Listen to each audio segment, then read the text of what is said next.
নমস্কার বন্ধুরা, রুমিস রেসিপির আরেকটা নতুন এপিসোডে আপনাদের সবাইকে স্বাগত। আজ আমি বানিয়েছি মন্ডা মিষ্টি। মাত্র দুটো তিনটে উপকরণ দিয়ে খুব সহজে এই মিষ্টিটি বাড়িতে বানিয়ে ফেলা যায়। আর মিষ্টিটি বানানোর জন্য খুব বেশি সময়ের প্রয়োজন হয় না, মাত্র 30 মিনিটের মধ্যে মিষ্টির পুরো পদ্ধতিটাই কমপ্লিট হয়ে যায়। আপনারা অবশ্যই এই মন্ডা মিষ্টিটা একবার বাড়িতে বানিয়ে দেখবেন, মিষ্টিগুলো খেতে কিন্তু অসাধারণ হয়। আর এই মিষ্টিটা আপনারা একবার বাড়িতে বানিয়ে খেলে আপনাদের বারবার বানাতে ইচ্ছে করবে, এতটাই টেস্ট হয় মিষ্টিটা। তো বন্ধুরা, চলুন মিষ্টিগুলো বানানো শুরু করা যাক। প্রথমে আমি একটি পাত্রে 1 লিটার দুধ নিয়ে নিয়েছি। এবার দুধটিকে গরম করে নিচ্ছি। আপনারা দেখুন দুধটি ফুটে উঠেছে। এবার আমি ফ্লেমটি বন্ধ করে দিচ্ছি। এখন ফ্লেমটি বন্ধ করে দুধের মধ্যে দিয়ে দিচ্ছি লেবু ও জলের মিশ্রণ। এখানে আমি 2 চামচ লেবুর রসের সঙ্গে 2 চামচ জল মিশিয়ে একটি আগে থেকে মিশ্রণ বানিয়ে রেখেছিলাম। এবার আমি হাতাটিকে এইভাবে আস্তে আস্তে নাড়াতে থাকব। আপনারা দেখুন দুধটি ভালোভাবে কেটে ছানা হয়ে গেছে। এবার আমি ছানাগুলোকে এরকমই একটি স্ট্রেনারে ঢেলে আলাদা করে নিচ্ছি। এখন ছানাগুলোর ওপরে দিয়ে দিচ্ছি প্লেন জল। এই সময় ছানাগুলোকে প্লেন জল দিয়ে ভালো করে ধুয়ে নিতে হবে, যাতে লেবুর টক ভাব না থাকে। ছানাগুলোকে ভালো করে ধুয়ে আমি জল ঝরিয়ে নিয়েছি। এখন আমি ছানাগুলোকে একটা মিক্সিং বলে নিয়ে নিচ্ছি। এখানে আমার ছানা হয়েছে 200 গ্রামের মতন, তাই আমি এখানে 200 গ্রামের মতন চিনি দিয়ে দিচ্ছি। ছানা ও চিনিগুলোকে একসঙ্গে ভালো করে মিশিয়ে নিচ্ছি।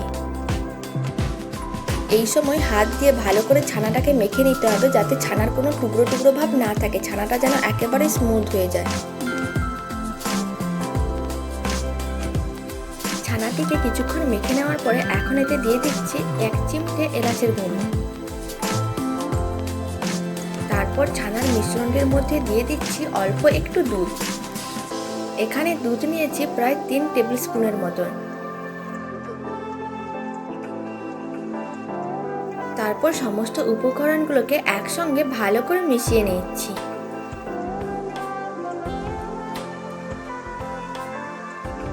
আপনারা দেখুন মিশ্রণটি কিন্তু একেবারেই স্মুথ হয়ে গেছে।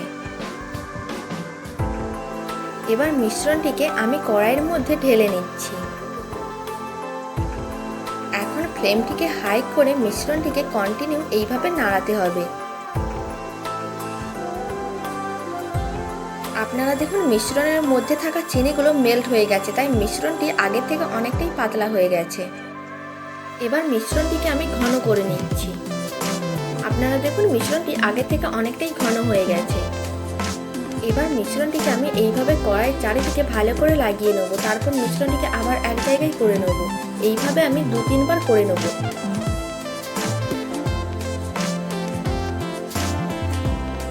আপনারা দেখুন মিশ্রণটি অনেকটাই ঘন হয়ে গেছে। এবার আমি ফ্লেমটি বন্ধ করে দিচ্ছি।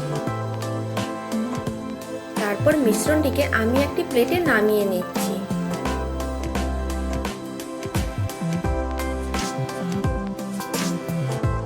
এবার মিশ্রণটিকে আমি স্প্যাচুলার দিয়ে হালকা একটু ছড়িয়ে দিচ্ছি, যাতে মিশ্রণটি একটু ঠান্ডা হয়ে যায়। এখন আমি একটি বাটিতে অল্প জল নিয়ে নিয়েছি, আর আমি হাতে অল্প জল লাগিয়ে নিচ্ছি। তারপর মিশ্রণের অল্প অংশ হাতে এইভাবে নিয়ে নিচ্ছি। এখন মিশ্রণটিকে হাতে হালকা গোল করে তারপরে এইভাবে প্রেস করে একটি সুতির কাপড়ের ওপরে মেরে দিচ্ছি।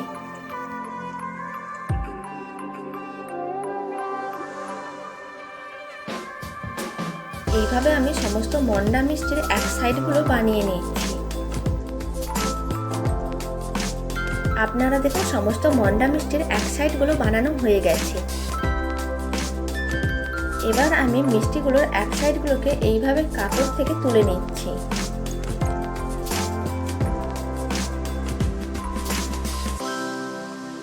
এখন আমি সুতির কাপড়ের থেকে আরেকটা মিষ্টিকে তুলে নিচ্ছি। তারপর আরেকটা মিষ্টির সঙ্গে লাগিয়ে দিচ্ছি। তারপর দুটো মিষ্টিকে হালকা প্রেস করে জুড়িয়ে দিচ্ছি। এই সময় মিষ্টিগুলো নরম থাকা অবস্থায় এই রকম জুড়িয়ে নিতে হবে, নাহলে পরে জুড়াতে অসুবিধা হবে। এইভাবে আমি একটি মিষ্টির সঙ্গে আর একটি মিষ্টি জুড়িয়ে সমস্ত মন্ডা মিষ্টিগুলো বানিয়ে নিচ্ছি।